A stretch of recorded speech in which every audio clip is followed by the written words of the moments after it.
ताजदार ख़त्म नबूवत कॉन्फ्रेंस व शुहदाए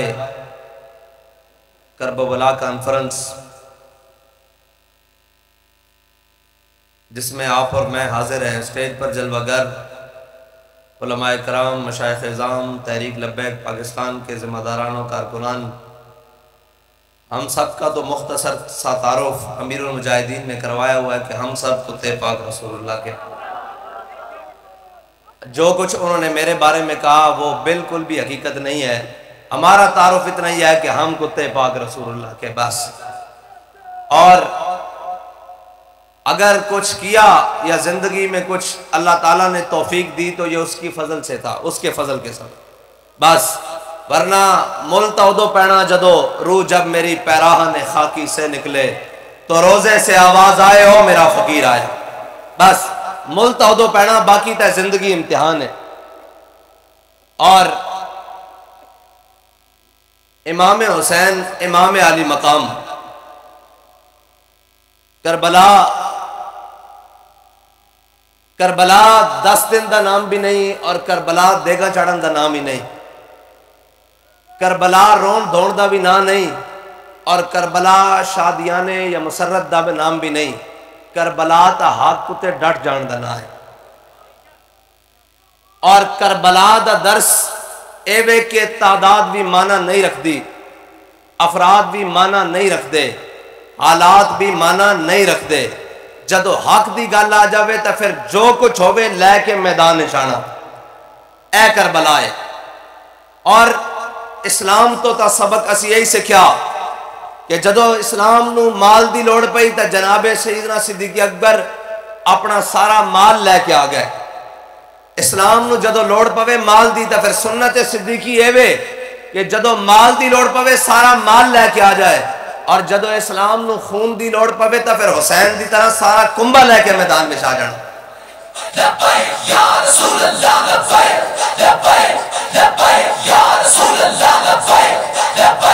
और इमाम अली मकाम इमाम हुसैन,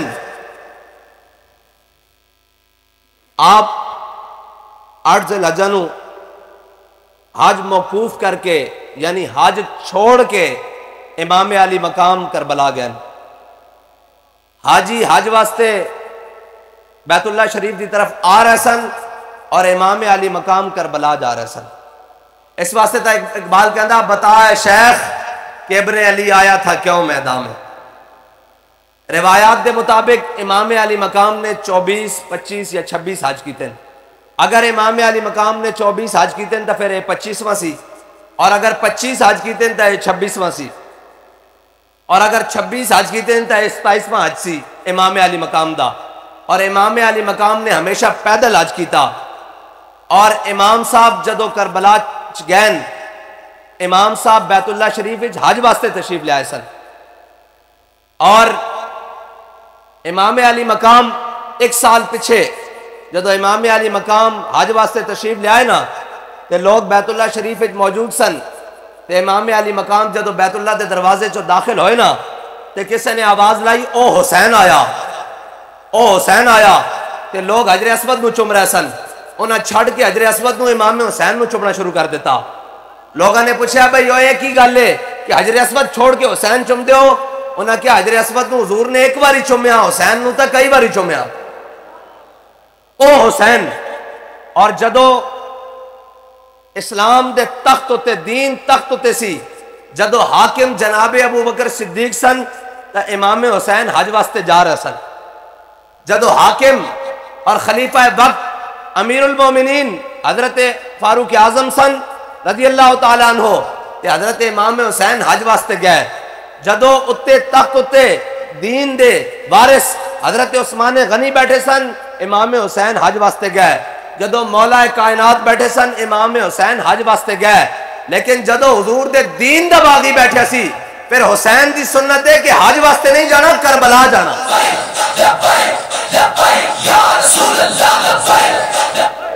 मेरी गल मुकम्मल हो लैन दो। मैं इतने ढले नारियां का तो वैसे ही कायल ही नहीं हाँ।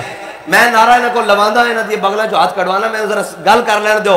ये अपने आप नारा लाएंगे, फिर इंशाअल्लाह स्पीकर की लोड़ नहीं पेगी। बस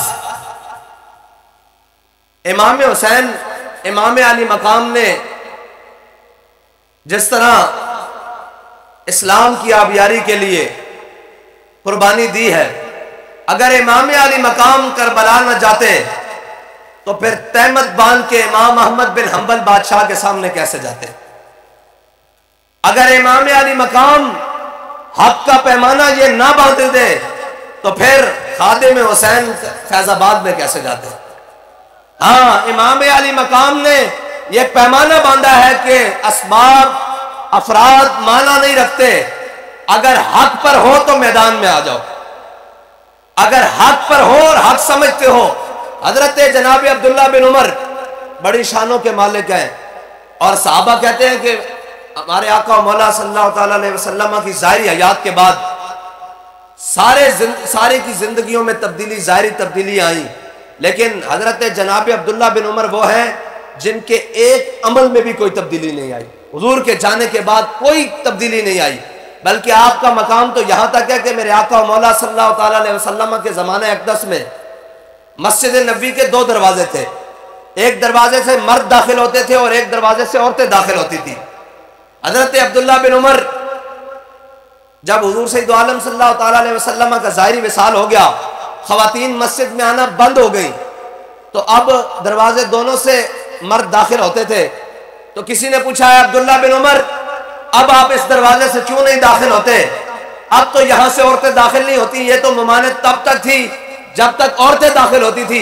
तो सुने हजरत अब्दुल्ला बिन उमर ने क्या कहा, फरमाया हुजूर ने फरमाया इस दरवाजे से दाखिल नहीं होना, अब्दुल्ला बिन उमर इस दरवाजे से दाखिल नहीं होगा। इतनी शानों के मालिक हजरत अब्दुल्ला बिन उमर ने जनाब इमाम हुसैन ने जब इराक की तैयारी की ना, तो हजरत अब्दुल्ला बिन उमर ने इमाम हुसैन के आके घुटने पकड़ लिए, मिन्नत समाजत की, क्या है इमाम, मैं आपको करबला नहीं जाने दूंगा, यानी इराक नहीं जाने दूंगा। हजरत इमाम हुसैन ने जो सवाल किया ना वो बड़ा काबिल गौर है। फरमाया है इब्ने उमर बताओ मैं हक पर हूं या नहीं? तो उन्होंने कहा अल्लाह की कसम आप हक पर हैं, आप ही हक पर जानिब हैं, आप बिल्कुल हक पर हैं। तो फरमाया फिर अब्दुल्ला बिन उमर हुसैन को इराक जाने से रोकते क्यों हो, जरा गौर कीजिएगा। हजरत अब्दुल्ला बिन उमर ने फरमाया ए इमाम, आपकी जिंदगी को वहां खतरा है, इसलिए मैं आपको जाने से रोकता हूं। हजरत इमाम हुसैन ने जो कहा ना हजरत अब्दुल्ला बिन उमर को, वो कयामत तक के लिए मीनार नूर है। हजरत इमाम हुसैन ने कहा ए इब्ने उमर, ए अब्दुल्ला बिन उमर, हुसैन अपनी जान को खतरे में डालकर इस्लाम को खतरे से बाहर लेकर आएगा और कयामत तक के लिए इस्लाम के लिए काम करने का उसूल एक ही है। जो कोई कहता है कि मैं हुसैनी हूं, हैं जी, और फिर उसको डर भी लगता है कि FIR हो जाएगी। जो कोई कहता है कि मैं हुसैनी हूं, फिर उसको डर लगता है कि फोर्स शेड्यूल भी लग जाएगा। और जो कोई कहता है कि मैं हुसैनी हूं और उसको डर लगता है कि जनाब मुझे थाने और जेल में भी ले जाएंगे, तो फिर शायर कहता है कि जब रूह से कहते हो कि लब्बैक या हुसैना, जब दिल से कहते हो कि लब्बैक या हुसैना, फिर सीने से यजीदों का डर क्यों नहीं जाता? हर कोई यहां जिससे पूछो हाँ भाई तुम यजीदी हो या हुसैनी, तो कहता है मैं हुसैनी हूं। जब तुम कहते हो कि हम हुसैनी हैं, तो फिर सीने से इन यजीदों का डर क्यों नहीं जाता? जब दिल से ये कहते हो कि लब्बैक या हुसैना, फिर सीने से यजीदों का डर क्यों नहीं जाता? जब कहते हो कि उसवा शब्बीर पे हो कायम, जिससे पूछो हाँ भाई यजीद की सफ में हो या हुसैन की सफ में, अगर नहीं नहीं हम हुसैनी हैं, तो मैं क्या लंगर पकाने का ना तो हुसैनियत नहीं। हाँ जी, 10 दिन वावेला करने का ना तो हुसैनियत नहीं, और जनाब 10 दिन रोन का नाम ही हुसैनियत नहीं। हुसैनियत इसका नाम है कि जो कुछ होवे हुजूर दे दीन वास्ते मैदान च लाना, और हुसैनियत इसका नाम है सरदाद नदाद दस दर दस्ते यजीद, के सिर देना हाथ नहीं देना यजीद के हाथ। हाँ जी, जब कहते हो कि उसवा शब्बीर पे हो कायम, दरबार में क्यों जाते हो, सर क्यों नहीं जाता? हाँ जी, जब कहते हो कि उस्वा शब्बीर पे हो कायम, जिससे पूछो इमाम अली मकाम की मुबारक हयात की बात कर लेते हैं। इमाम अली मकाम की जिंदगी में मुझे ये बताएं कि जो इमाम साहब के मुकाबले में आए वो क्या कहलाते हैं? जिन्होंने इमाम साहब को शहीद किया, इमाम अली मकाम इमाम हुसैन रजी अल्लाह तआला अन्हु को जिन्होंने शहीद किया वो क्या कहलाते हैं? क्या कहलाते हैं भाई? तो जो उस वक्त चुप करके रहे, खामोश रहे, कुछ नहीं बोले डर की वजह से, वो कौन है? हैं? कूफी? पक्की गल है। ते तीसरी आइटम तो कोई नहीं ना, ये दो आइटम ही है ना। ते जड़ा यजीदियां नूं छड़ के आया इमाम हुसैन वाल, ओ हुसैनी होया हुर बिन यजीद। तीसरी और तो गल कोई नहीं। जड़ा ओ लैन छड़ के आया ओ हुसैनी होया, ते जड़ा मुकाबले च आया ओ यजीदी होया, ते जड़े चुप करके रहा वो कूफी होए। मैनू दसो, मैं इन्हां सारियां कोलों पुछदा भी कूफी केड़े केड़े? जरा ए सफर नजर मारो, ए गैरां दी सफर नजर मारो कि कूफी केड़े केड़े? हाँ, पाकिस्तान के हर अखबार पर, हर टीवी चैनल पर एक टिकर चल रहा होता है और सुबह खबर छपी होती है कि पैगाम करबला यह है कि अमन का दर्श देता है। एक कानून बनवाने वास्ते ते एक कान खोल के साड़ी गल सुन लेना, जे 10 लाख भी देने पे ना उसकी हिफाजत वास्ते तो इंशाअल्लाह असीं तैयार।